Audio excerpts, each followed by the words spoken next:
Dana è una persona straordinaria. Quello che è successo, secondo me, lei ancora non si rende conto, purtroppo.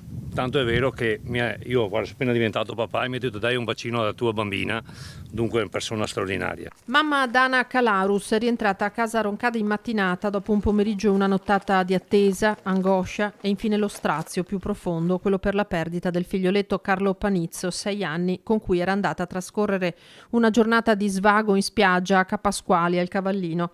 La mamma in riva, il bambino che giocava vicino agli scogli, improvvisamente la donna non l'ha visto più. Le grida, i bagnanti che si sono tuffati, la catena umana, la macchina dei soccorsi.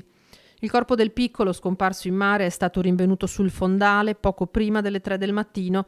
La mamma, una 49enne di origini polacche, dipendente dell'azienda di ristorazione Ottavian, è stata ospitata nel vicino camping e affiancata da una psicologa. Infine il ritorno a casa. Sulla recinzione ancora i fiocchi rosa per la recente nascita della bimba del vicino, Carla, anche lei. Lei mi ha abbracciato e mi ha detto solo dai un bacino alla Carla. Io ho detto guarda Dana, per qualsiasi cosa siamo qua. E dopo è scappata di sopra. Lei è molto scossa, molto scossa. Un via vai di familiari e amici come quelli che le hanno riportato indietro la macchina dal Cavallino. Finestre e porte chiuse anche a casa del papà di Carlo, Fabio Panizzo, titolare della birreria Kaputziner Hof di Colle Umberto e del pub Bark di Barcon di Vedelago, ma in passato anche socio della pizzeria Piola di Treviso.